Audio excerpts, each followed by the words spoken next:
Mindset Mavericks, your blueprint for bold thinking and boundless growth. Welcome to Mindset Mavericks. Today's guest is Dr. Deborah Heiser, an applied developmental psychologist, TEDx speaker, consultant, and founder of the Mentor Project. With a career dedicated to mentorship, aging, and leadership, Deborah's inspired people worldwide to embrace midlife as a time for opportunity and growth.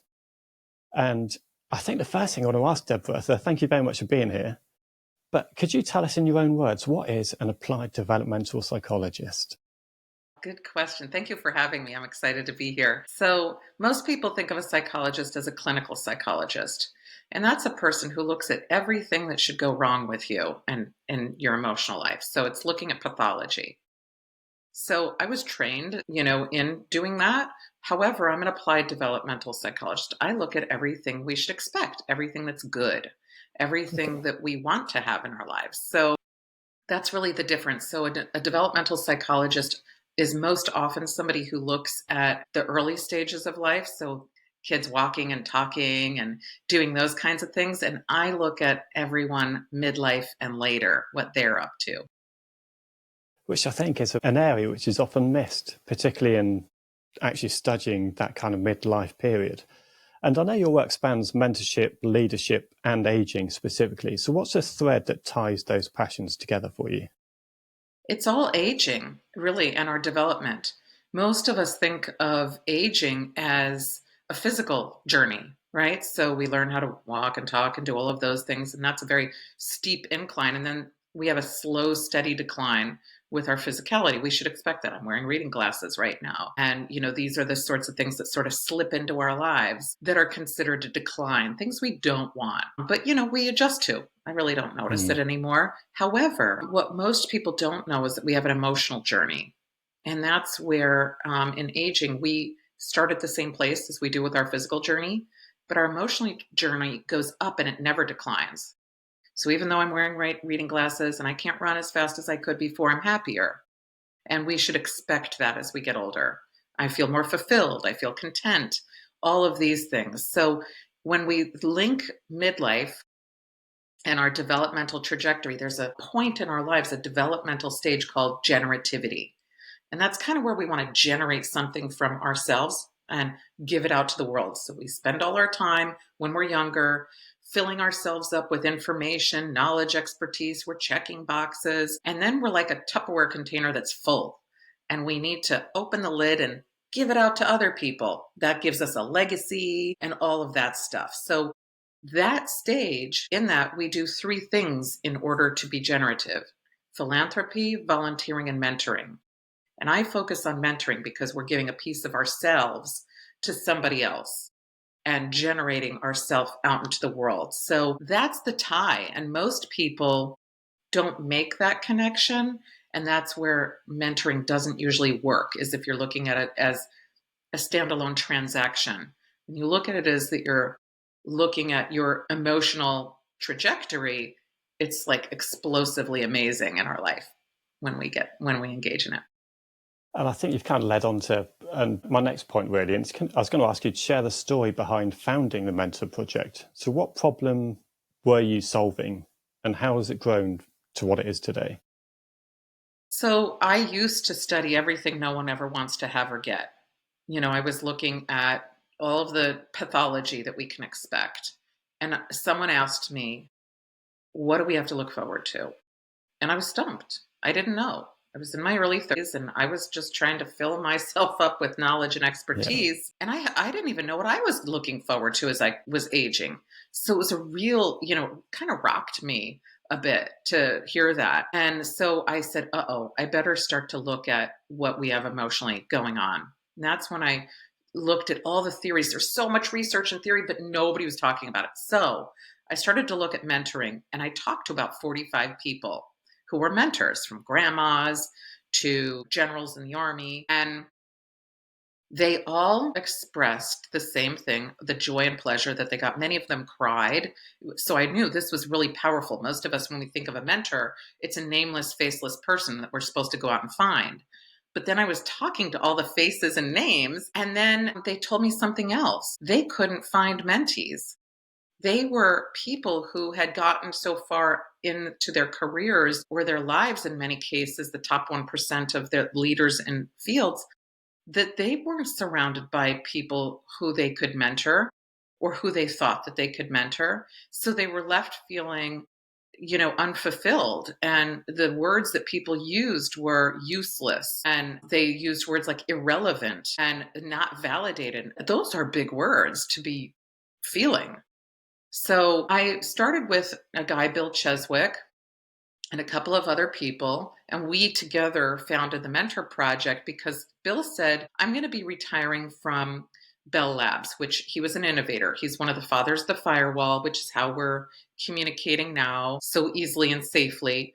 And he said, I'm going to be moving to a farm. I'll have no access to anyone. And so I really felt that that was a big deal. And he wasn't alone. Other people were saying, I also want something. So we had about 10 people all together who were excited about getting into schools. And so we just tried it. And everybody was like, you guys are a bunch of weirdos, going out and doing this. But to me, it was like an expedition to see if this theory holds true. Are we built to mentor? Do we really want to give back? Or did I just meet some nice people? So we're doing it. We're all having a great time. And then 6 months later, Jen Snow joined the organization. And when she did that, she started talking about it to a couple of people. And we went from 10 to 60 in 6 months, mentors, then to 80, and then to 100 within a year. It was unbelievable. People did want to do it. So, and they do it for free. In 2024, we gave out, I think, $3 million of mentoring hours for free to students in 5 countries. So, it was exciting to found this. It was accidental. It was really validating, though, to see that theory holds true. We're built to mentor. I find it fascinating. I think one of the reasons for starting the podcast is for a lot of the things you've said is to share that mentorship, help people who might be experiencing difficult situations, whether that's in life or business, having people that you can speak to or listen to where their story resonates and might be able to get something out of it and help them through a difficult period, whatever that might be. So funny enough, I actually signed up to completed a mentorship course myself with the Association of Business Mentors. That's something I just love what you're doing with the Mentor Project. What I did want to ask about is you've mentioned that it's a free service. So how does somebody become a mentor? What is it? What traits should they be having before they start trying to embark on that journey? So first of all, we're all mentors and we're mentoring all the time. We just don't realize it. Like you're doing modern mentoring by doing this podcast, right? So you don't need any special traits. You just have to have an intrinsic desire to give back. In terms of our mentors, we're looking for sort of leaders in their fields so that we can connect students around the world who would never have access to that type of person, like an astronaut or an astrophysicist or somebody like that, and connect them. So for us, people reach out all the time and they ask if they can become a mentor. And then we have a very thorough vetting system. They have to get a background check. They have to fill out a lot of forms. They have to meet a lot of people. But to become a mentee is easy. You just click a button that says become a mentee and you fill out a form and off you go. And then you get connected with our mentors. So we make it really easy for students and really hard for mentors. And in terms of actually building the Mentor Project, what's been the most kind of fulfilling part for you, the journey of building the Mentor Project? Oh my gosh, the connections, the people, honestly, first of all, the people that have joined are so unbelievably amazing. We have people that give so much of their time. They just are beautiful individuals. That is one thing. And they've become my friends. They're people who, we do fun things together. We're there in each other's time of need. And for times of joy.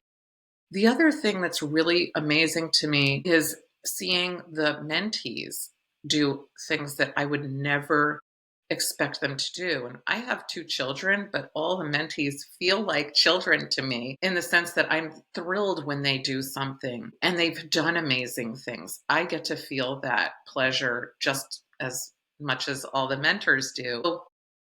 But I think the very, very biggest thing is knowing that we proved that this theory, this developmental theory, is actually true, because no one believed it before. There are theories out there, but until you really show that it works, who knows? It's something that people are guessing about. So I feel like we've been able to change something in the world in the way that people think about giving back and how they feel about connecting with others. And that feels really good to me.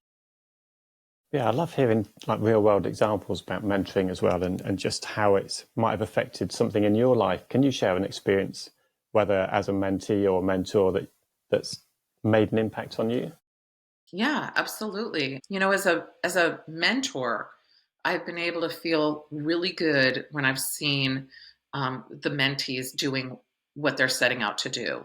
So I have had several mentees who have gone on to do pretty cool things. There's Dina. She's a young woman in Kenya, and she's been getting mentored by me for a couple of years.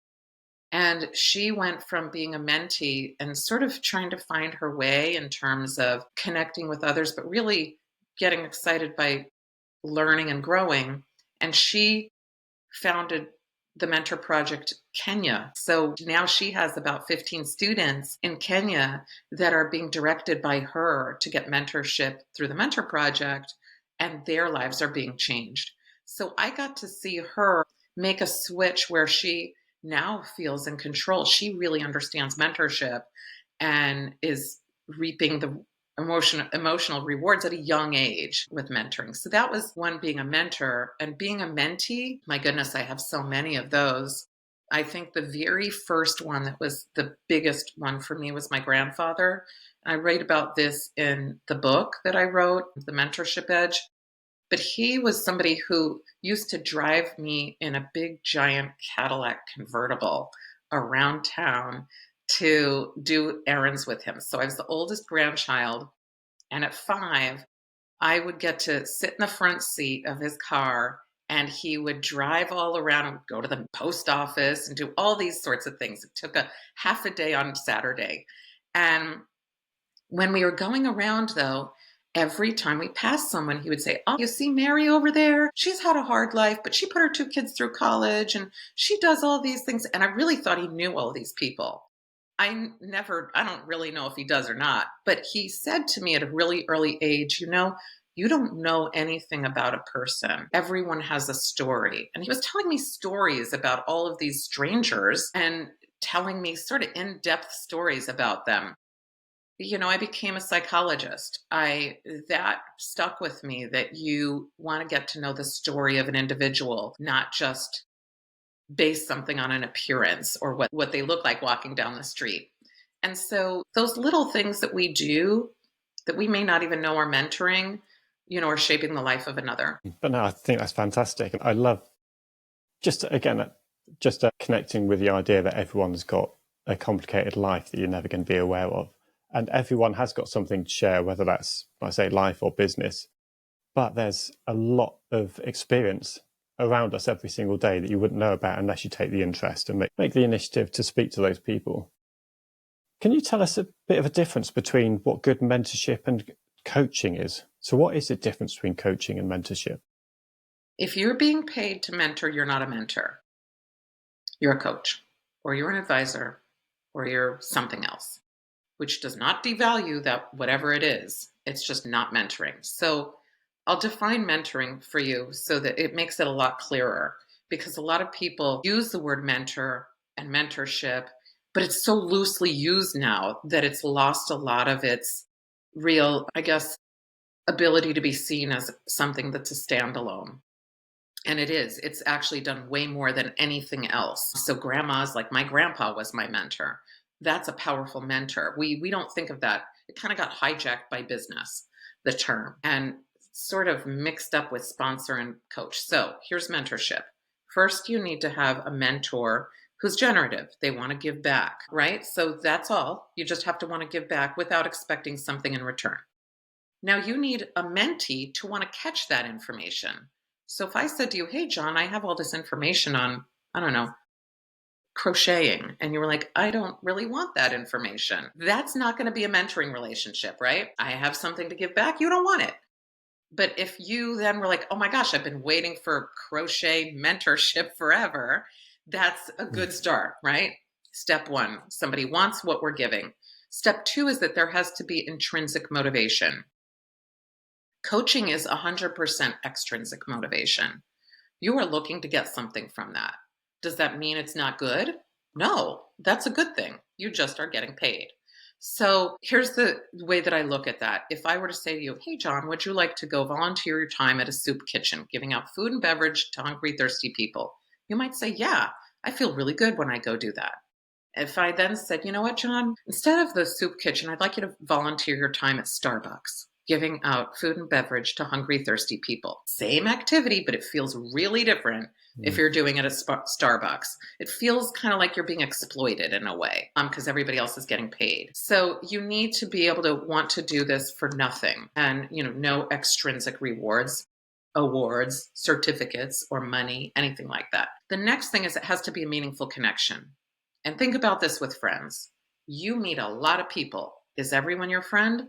No, they may be amazing people out there, but they're just not your person. So, mentorship with this one often feels like a failure to people because there's a connection and they're just like, the person isn't my person.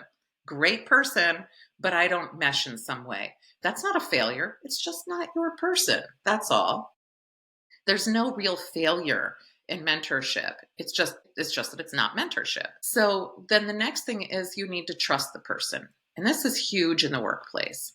Now, if I talk to you about my grandfather, I trusted him. He was my grandpa, Mm. right? He drove me around town. There's no issue with that. If I'm at work and I worry that if you're my boss or two levels above me and I said, oh my gosh, I don't want to tell John I don't know what I'm doing or that I don't know something, he's gonna think I'm totally unable to do my job and he won't give me a good performance evaluation or he won't give me a promotion or a raise. Likewise, if you said to me, the mentee, you know what, Debbie's going to steal my ideas and run with it. This happens in finance where people will say, Mm. I am not mentoring somebody. They are going to snatch the ideas and run. Trust is huge. So if you are not in a trusting relationship, you're not mentoring or being mentored. And finally, you need a goal. So if you're chit-chatting, you are not mentoring. So we often don't see that, but like my grandfather had a goal. His goal was to teach Mm. me that you can't just, you know, judge a book by its cover. He had a goal there. And my goal was to, take in everything grandpa was saying. And so in the workplace or at home, wherever we are, that's what it looks like. So if you're thinking that what you are doing looks like mentorship and you're coaching, you're doing a good job coaching, Mm. but it's coaching. And so that's how I distinguish it. And just building on that, because you mentioned about how it might just not be your person for mentoring. How do you go about finding the right person to be a mentor? The same way we do with finding a friend. So I try to tell people you're overthinking it if you think you have to follow steps. Nobody goes around saying, I'm going to, hi, would you like to be my friend? That's weird. Just like, hi, Yeah. would you like to be my mentor? That's weird. So what we want to do is seek advice from people and you can feel them out. Are they receptive to you? Do you like them? Do you trust them? Do you feel like they're your person to be able to hang out with and do things? So I always say, do like you would do when making a friend for a mentor or a mentee. Feel it out. Hey, I have some advice for you. I see you're struggling with this idea. You want some help? Or as a mentee, oh my gosh, I would love to be doing what you're doing. Can you give me a little advice on this one thing that I have? This could be as simple as, and I write about a lot of these examples in the book. Irene was someone who worked um, at NASA. She was on the mission to Mercury. She was super smart. She transitioned and went to a different work environment, IBM. Now she's just as smart as she ever was. She's probably smarter than half the people there. But she was anxious. She was like, I don't know the lay of the land here. This is a totally different company, totally different culture, totally different vibe. So someone was giving a panel in her first 3 days at work. And she went to this conference within the workplace. And the person said, I'd love to mentor anyone who would like to get mentorship. And so Irene called me and she was like, oh my gosh, I'm too I'm too afraid to reach out because she's a couple levels ahead and, I feel a little intimidated. And I said, but she said she wants a mentee. So I said, email her. So she did. And 15 minutes later, the woman got back to her. And so her goal was just to get the lay of the land. However, that person connected with her. They hit it off. They really liked each other. And 4 years later, they're still, getting along and they're still mentoring, and they're in a friend relationship as well outside of that, like a more collegial relationship. That goal shifted and changed, but she only reached out and said, I need the lay of the land. That's so easy to do that. There's no big ask. There's no, can I meet with you once a week over coffee? Then you're like, woo, come on. Hey, back it up, partner. Yeah. It makes it easy. I believe there's probably millions of people out there who are exactly like your friend, who really want to reach out for a mentor and is a bit afraid of doing it as it feels unnatural. Have you got tips for people who are in that camp, might be shy or quite reserved, who want to seek out mentors but haven't really got that confidence to do it? Do it by email if you're really afraid, because it gives you that little degree of separation. Email the person and make your request. If you're looking for a mentor, first have a person in mind and know why you want their mentorship, not just, ooh, I want to impress you. To be a mentee, you really have to want something that person is giving. What is it? Is it that person's been there 30 years and they know the lay of the land? Is it that person has a skill set that you're really in need of honing? Whatever it is, make it small and make that ask something that, I will tell you that every mentor says, oh my gosh, they asked me? They picked me? So think of something that's very askable, something that person can deliver on, and don't make it abstract, right? So if you are asking for something that's really an easy lift, and you're not saying, now we're life partners for the rest of our lives, in this mentorship relationship, then you meet and you can see if it's right for you. Do not put pressure on yourself that if it isn't a good match, that there's something wrong with you. There isn't. It's not the right match. That's all. That's all there is to it. There should be literally no pressure with mentorship. And if you're seeking advice from somebody, that person is going to feel amazing getting it from you. So, you're lifting their spirits. You're making them feel relevant and useful and like their footprint matters. You're making them feel pretty good. And I want to flip that question on its head as well, because I'd imagine there's lots of people who really want to share their experience and their expertise and have gone through life's troubles and tribulations, who could help a lot of people, but are also questioning, could they actually be a mentor? Do you have advice on one, can everyone be a mentor? And two, how do you go about finding a mentee? Everyone can be a mentor. And you know what? We're all mentoring all the time. I'll give you an example of this. It's lateral mentoring. We all think of mentorship as hierarchical, and that's actually the weakest form of mentorship. It's the one that, yes, go for it. You should get mentorship in as many places and have as many mentors as possible. So let me give you an example of lateral mentorship and how this works. Because most of us think that we need to be involved in some kind of it has to be something big and it has to be noticeable and we have to be able to put that mentor stamp on it. So there are a couple of examples. I'll give you a mentor version and a mentee version. So I was in getting my doctorate, and part of that journey is that you have to do what's called an externship. When you go on an externship, you're working for free for somebody, and your whole goal is to get a really amazing letter from that person that says you're like really amazing.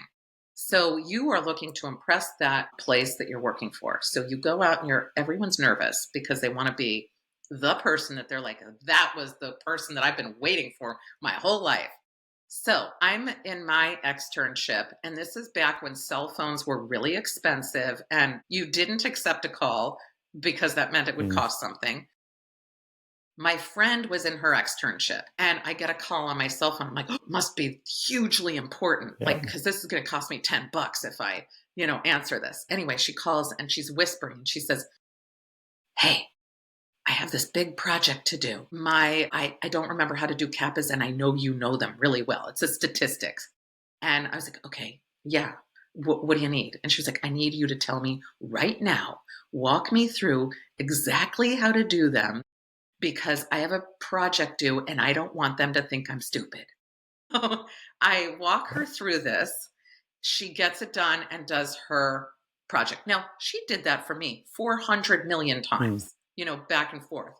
I'm only reminded of this because I had to use my cell phone. It cost me probably $10 Yeah. to make that, for us to do that. So it was very funny at the time. Mm. But that's me being a mentor. Now, I wanted to give back. It required her asking. Now, if I'm looking for that, I can say, and that's lateral. I wasn't at her job. Yeah. She didn't trust telling her job. She didn't know how to do it, but she knew I wasn't going to care. Mm. If I want to mentor somebody and I had seen her struggling, like I have seen other people who are struggling, I say, oh my gosh, can I help you with that? I totally know how to do that. Do you need some help? We do that at the gym. Hey, I see you don't know how to use that machine. Hey, can I walk you through something? Whatever it is that we're involved in, we can offer that. And somebody's going to say, yeah.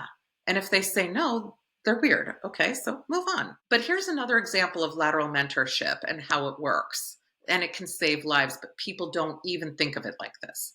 So imagine it's 2003. Space shuttle that is returning to Earth, Columbia space shuttle, disintegrates to the horror of everyone watching. So fast forward now to 2005. You're an astronaut in space and you're looking around and you're like, this is amazing. It's everything I ever thought it would be. And then you get a call from mission control and they're like, hey, you might be having the same problem that the previous mission had. You can't open the door and be like, I'm out of here. Are you going to die or are you going to live? So what's it going to be and how are you going to solve this problem? Well, Charlie Camardo, one of our mentors, and I write about him in the book, but he was that astronaut on STS-114 Wow. that followed that mission. So he's there and he has a little girl at home that he's the primary caregiver of. So what did he do? He called a friend. He brought like a little black book with him into space. And he called somebody that he trusted. He didn't trust his bosses. They said they don't know. So he called somebody that he said, listen, I need you to tell me, am I going to have to call my daughter and say I'm not coming home? Or can this be fixed? Can you walk me through what I need to do in order to get the engineering to get us back home? And they brainstormed, they talked, and the guy said, all right, I'm going to walk you through this, but you're going to have to get somebody to do a spacewalk and fix the tiny tile that's broken, just like was broken on Columbia, but they didn't fix it. And that's what caused the explosion on impact with the Earth's atmosphere. So he said, okay, called mission control. And he said, we need to do a spacewalk. They did it and they returned home safely. That guy who spent hours and hours and hours and hours and hours around the clock with Charlie, teaching him what he knew, was his lateral mentor. So in these cases, we're flipping and flopping as mentor and mentee all the time laterally. And that's where our biggest impact is from. So if you're in a hierarchical works environment, I suggest that you look to your left and you look to your right, because you're going to be able to help somebody and their success isn't going to impact your trajectory. It's just going to help them. And why not? And likewise, if you're looking for help from somebody in another department or somebody lateral, they are not going to be feeling like you're going to take their idea or get promoted ahead of them. You're completely safe from all of that. And that allows for the trust to be there. So that's how I would suggest it. There's no real, people say, what do I have to do? Do I have to be a good listener? Apply everything you would apply like you had a friend. No one has to say, do you have to listen? Make sure you listen to your friend. Don't throw your friend under the bus. Like nobody has to tell you that. The same applies for mentorship. Yeah. But no, I don't think there's any more powerful example of a mentor than the one you've just described with the spaceship. So yeah, it's a really, really good example of it working. And I think that's part of the message as well that I'm definitely getting throughout. And it just doesn't have to be so formal. I think people think of mentorship or coaching and it will be in formal structured process or weekly meet. And actually it seems like it can just be a day-to-day thing. Don't overthink it. Reach out if you want help. And likewise, we can see other people struggling in an area you might be able to help with, just do it. Just offer that assistance. Yeah. And one of the things that does interest me is that you are offering it free through the Mentor project. And how are you able to do that? So obviously there's costs involved in running businesses and costs for staffing, etc. So how are you able to generate mentorship for free? We do, thank goodness that generativity includes philanthropy because people have been supporting us through donations.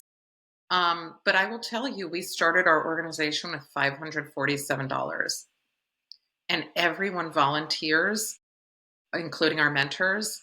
And we do pay a very small, administration fee for somebody to do Sure. some of the admin work. And we do have to pay for platforms and things like that, but that all comes from philanthropy. So truly and honestly, we've been able to see the concept of generativity, which is that midlife stage that we're built to want to do, kicking into place because people have said, I want to see, that program continue where we send an artist to Africa to teach students in Tanzania cartooning. I want to see more students do research.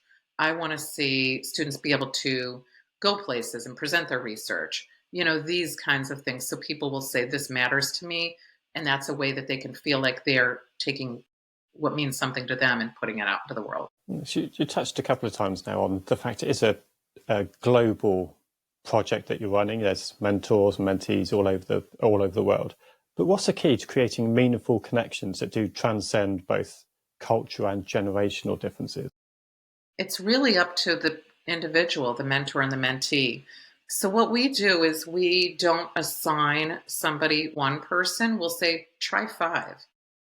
And somebody's going to work, because the obvious ones often aren't the ones that work.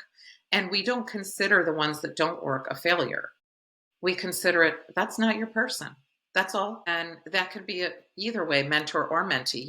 Some of our most amazingly impactful relationships between mentor and mentee are the ones that you would never, ever guess.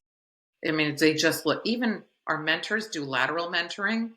And we had a puppeteer and a chemist that hooked up, and they were trying to teach, they wanted to teach chemistry or something to 5-year-olds through puppetry. Okay. I mean, it's, we've had some unusual pairings, Yeah. and it's because people get inspired by something in somebody else that maybe a third party can't see. But yeah, no, that's a really good example. And I think that's partly it as well. It's just speaking to people you might not necessarily speak to on an everyday level, but you can learn so much from each other. I think one of the things you've previously described midlife as being a time full of potential. So what is it people can look forward to as they enter midlife stage, especially when it comes to business and personal growth?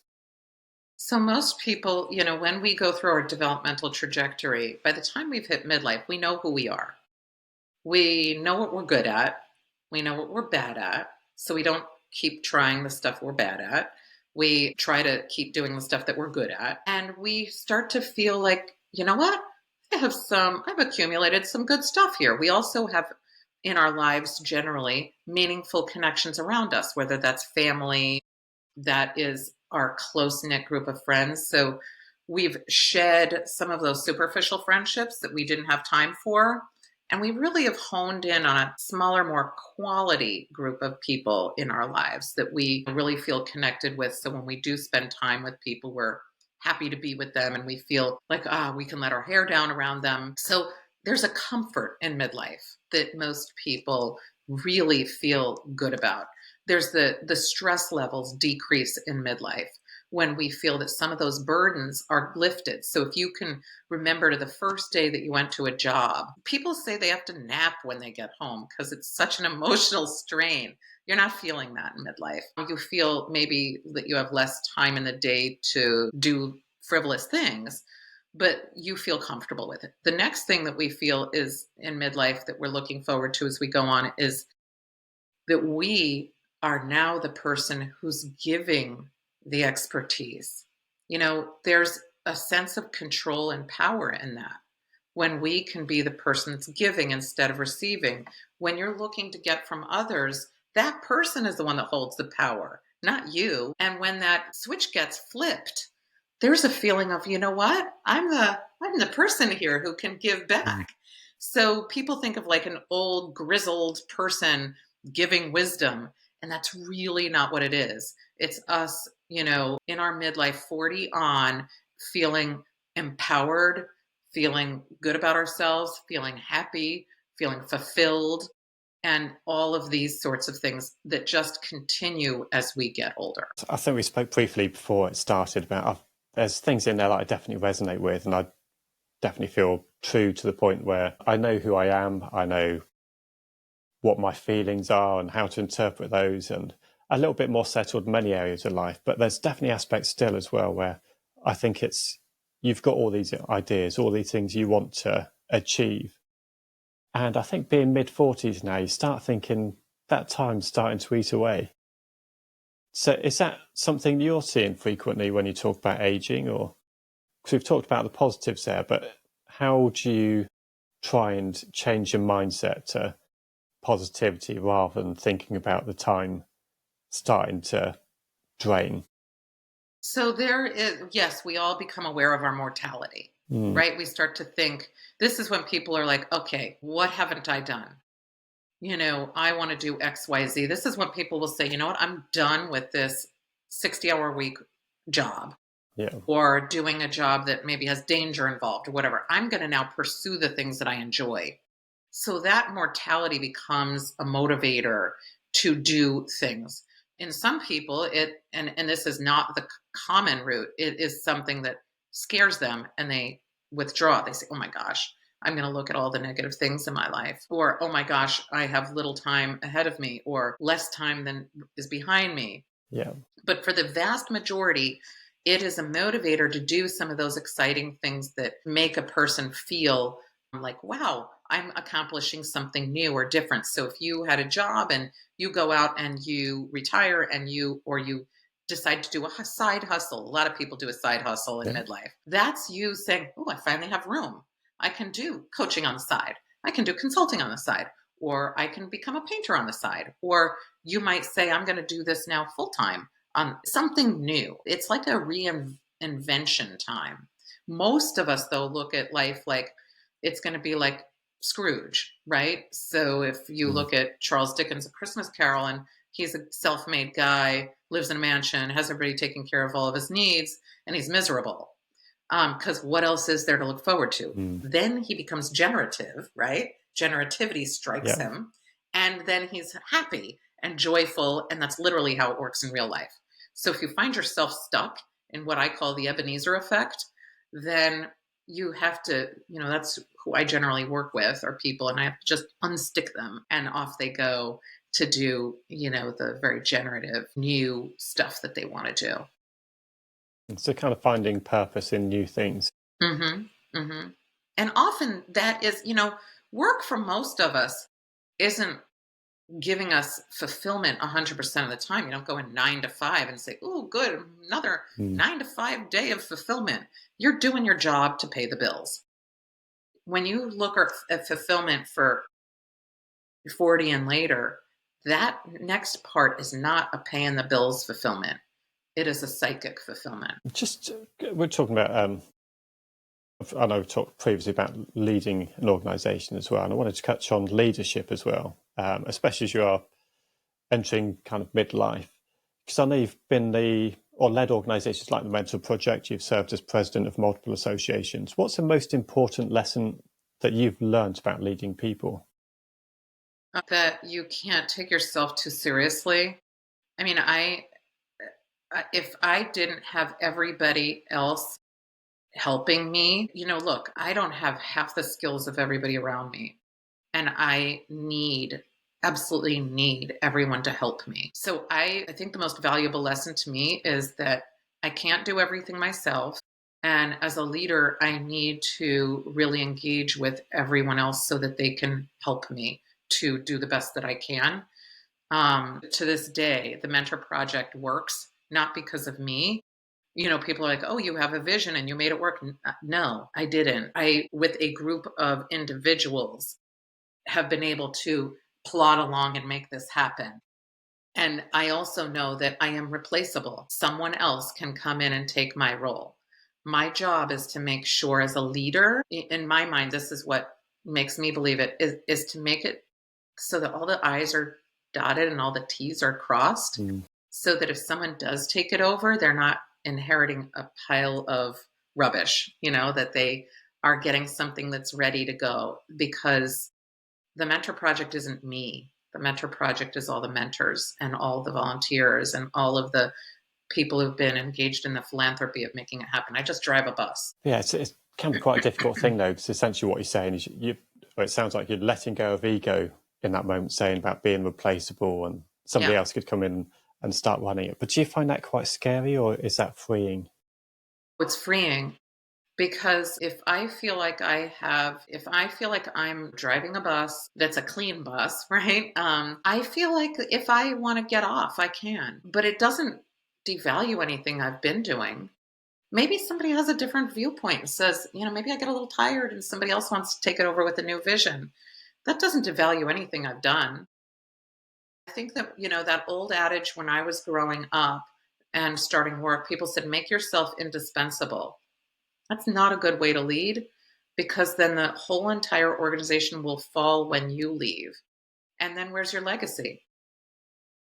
That's how I look at it. I want to have a legacy that lasts and gets absorbed into somebody else's vision and gets to keep on moving. That's kind of how I look at leadership. And talk about leading, it is a non-profit organisation. I know leading a non-profit does have unique challenges. If there's anyone that wants to make an impact in the sector of non-profit, is there any particular advice you can give to those people? Yes, be prepared that the hardest thing is to fundraise.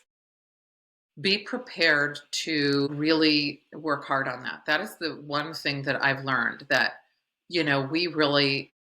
I'm not good at that. I'll just tell you that. I'm terrible at it. I admit that. But most people that really succeed are good at that. And I really have to dig in and rely on the mentorship of others to help me through that, because that's my weak area. So if you're well funded, you can do a lot. So, Yeah.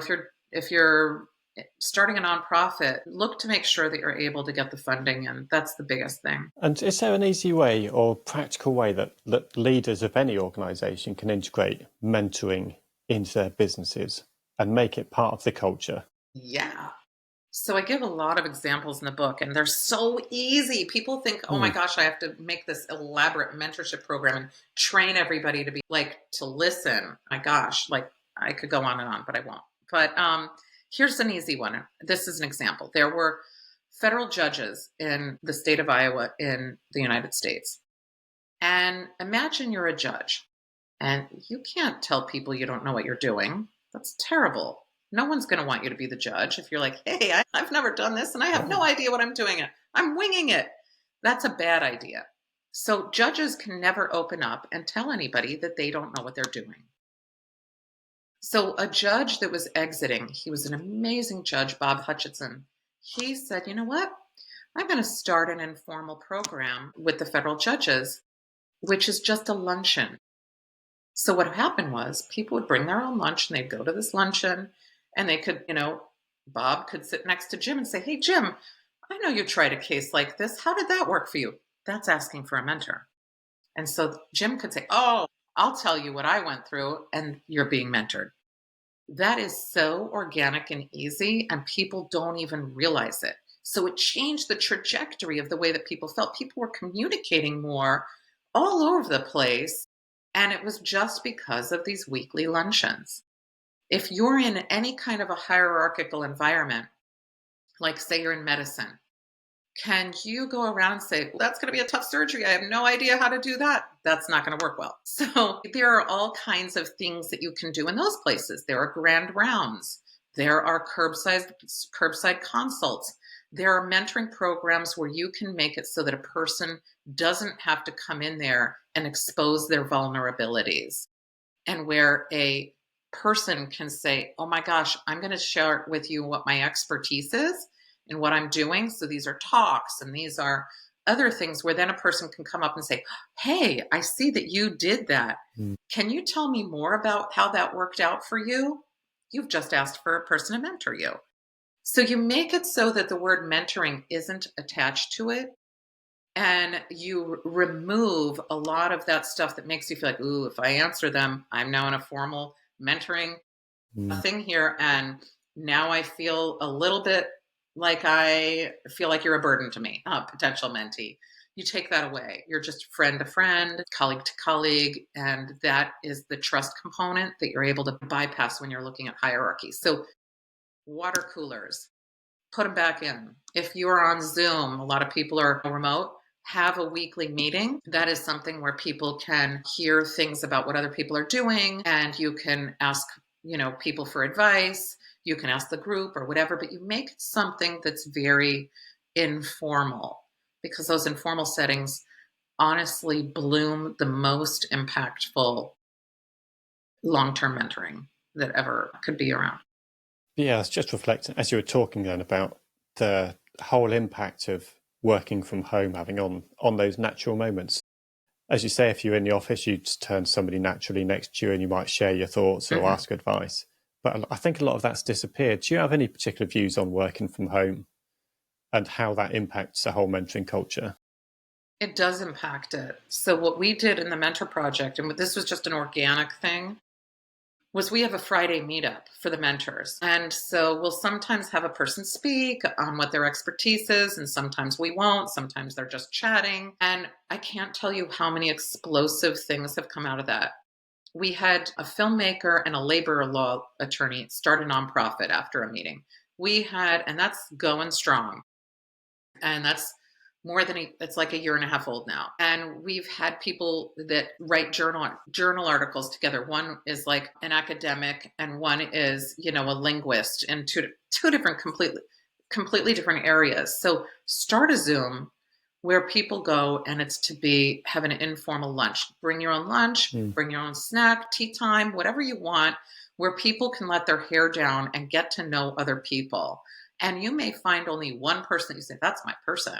Or you may find seven. And it may be that time changes for you. You have something new that you're working on.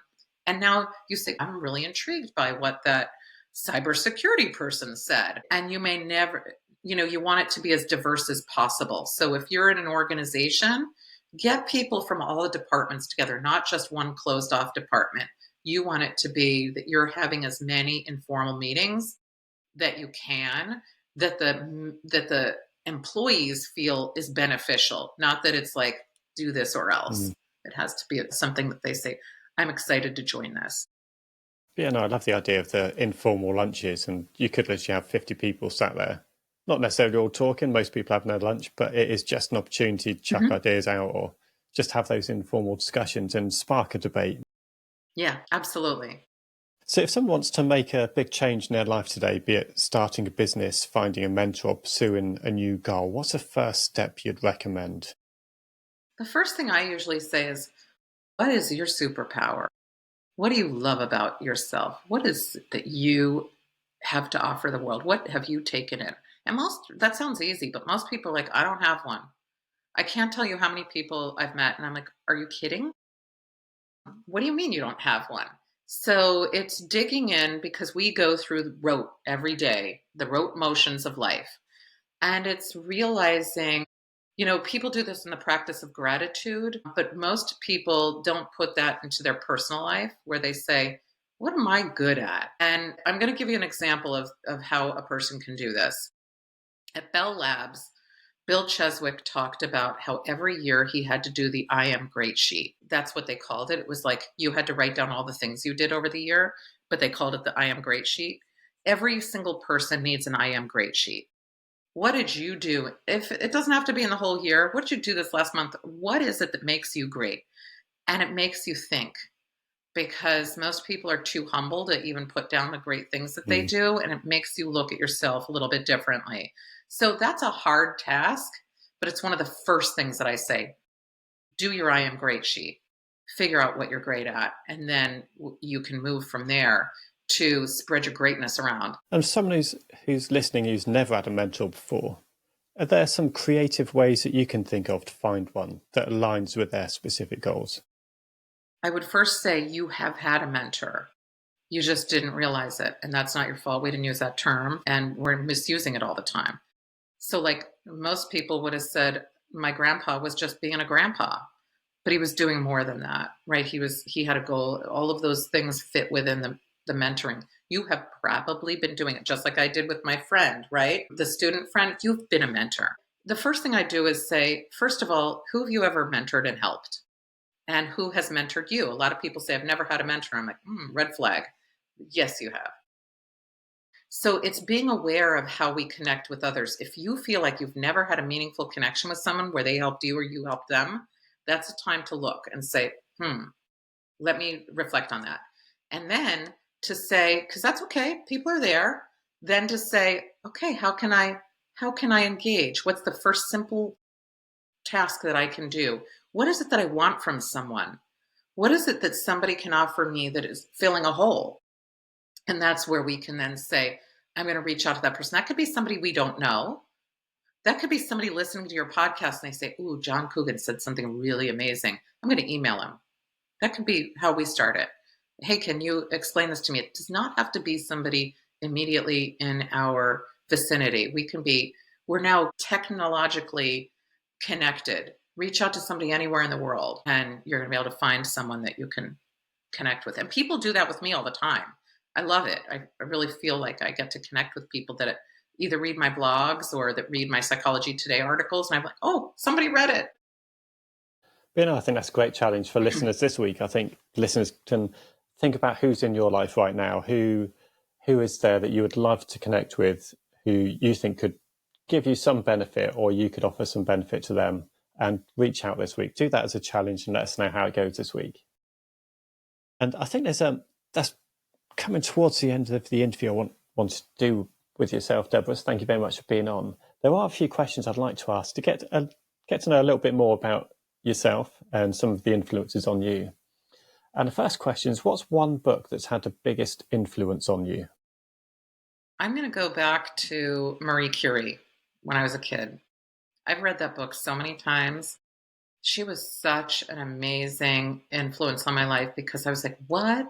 Somebody can do all that? And she had a family and her daughter was the one who wrote her autobiography. Anyway, that was an influential book in my life. Fascinating. And is there any particular habit that you do every day to set yourself up for the right mindset for the day?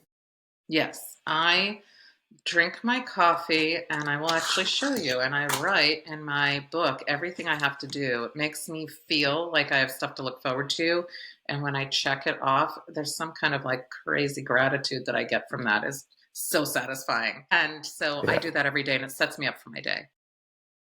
Fantastic. Another great tip. And like I say, it is great. Just ticking things off and feeling like you've accomplished something. Even if it's a small thing, it's nice having those minor accomplishments each day. Is there one lesson in life or business that you wish you'd learned sooner? Let me think. Probably a lot. Well, I still wish I learned fundraising. I'm not there yet. I think that the one thing, you know what, I wish I learned sooner, to have confidence in myself, that if I walked through a door, the worst thing that would happen is that I'd be on the other side of the door. Yeah. You know, the fear factor of everyone else must be an expert other than me. And that was something that I struggled with when I was younger. I felt like I could have just said, let me step through that door and see what happens instead of worrying. But yeah, so it is a difficult lesson to learn, though, that you're worthy of your place in the world. And I think it's partly just having those experiences, which you do get with life experience and getting to midlife where you've had all those experiences. You can look back and say, actually, no, I did deserve a place there. Yeah. But it's only with that hindsight. So it's a great lesson to learn once you've learned it, but it does take time. Yeah. So if there's one person that you could enter into the Mindset Mavericks Hall of Fame, who would it be and why? You mean whose mind would I like to enter to? Yes. Ooh, yeah. That's a good one. I haven't ever had that. Let's see. Whose mind would I like to go into? You know, I think like Stephen Hawking. Like that's a mind that I don't know anything about that. That would be like going into a house of mirrors. I would just be like, I think that there's only growth for me in that because I know nothing about what he was an expert in. Yeah. Push those boundaries and get outside your comfort zone. So another great answer. But no, I really appreciate you coming on for the show today. If anyone wants to find out a little bit more about yourself or about the project you're involved with, where's the best place to find you? You can find me at deborahheiser.com. You can find me at mentorproject.org. You can find me on Psychology Today, and I have a Substack blog. You can find me all over. You can find me on LinkedIn, YouTube. Just type in my name and you'll find me. And I do respond to people who reach out to me. So if you have questions, feel free to reach out. Perfect. And I'll put all the links in the description as well. But thank you very much for your time. Thank you for having me. Thanks.